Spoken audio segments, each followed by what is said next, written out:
Okay, here's another tip and trick I'm going to show you. As you can see, the style fence that I'm building, we got pickets, and then we got a rail, and then a small area in between, and then another rail, and then we got the small piece, and then the finial on top. So basically I got to cut 800 of these, 800 of these, and 800 of these. Now these are two different sizes, so it'll be another 400 of these and 400 of these. So one tip that I do is when you're cutting a lot on the chop saw and the blade gets hot, the quality of your cut's going to go down.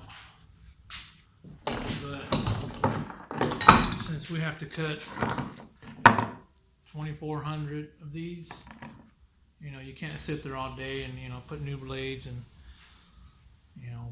it's not going to be perfect every time. When you cut, you can see the heat that builds up, and you can see the heat line there when you're cutting. And then it also, let's see if I can zoom in right there. See how it leaves that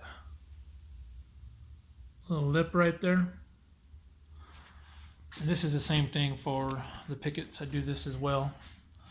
When you go to set up your jig and you're trying to get everything lined up, well, those little burrs that are left on the metal, here's a real nasty one. Look at this one.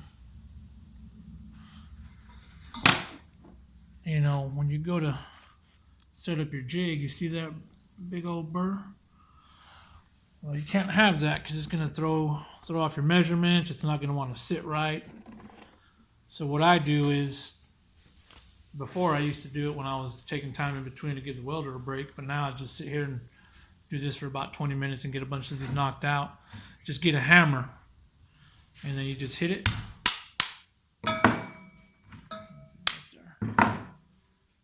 And essentially what you have done is you've made that burr come down below the cut line.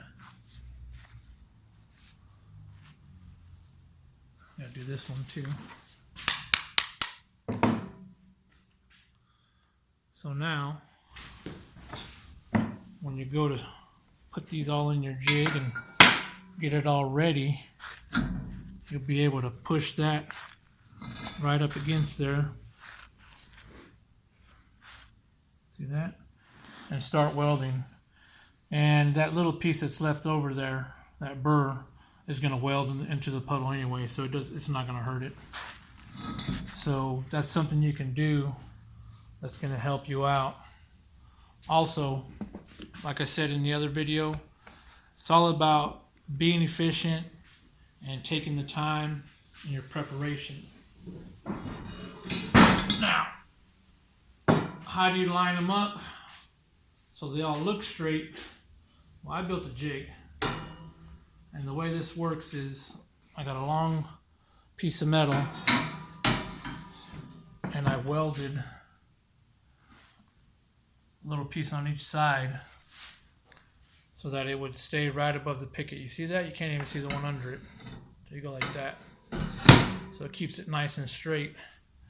So it does the same thing here. I've made it to where this piece in the middle can slide back and forth, and that way you're straight. And then it's the same thing when you go to weld your finial on top.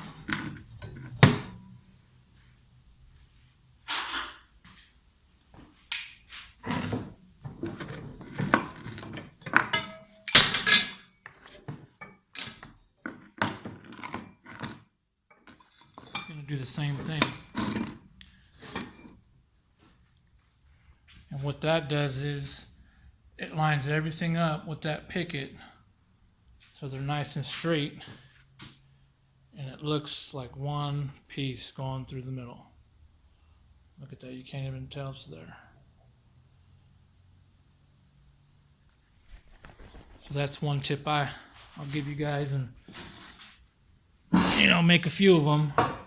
That way you could set one up there, you know, and then set one up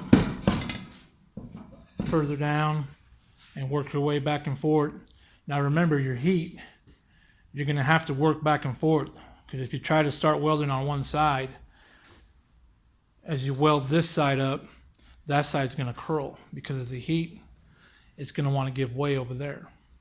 So what you want to do is alternate welding. So you'll weld one here, weld one over there, back and forth, or you'll here in the middle.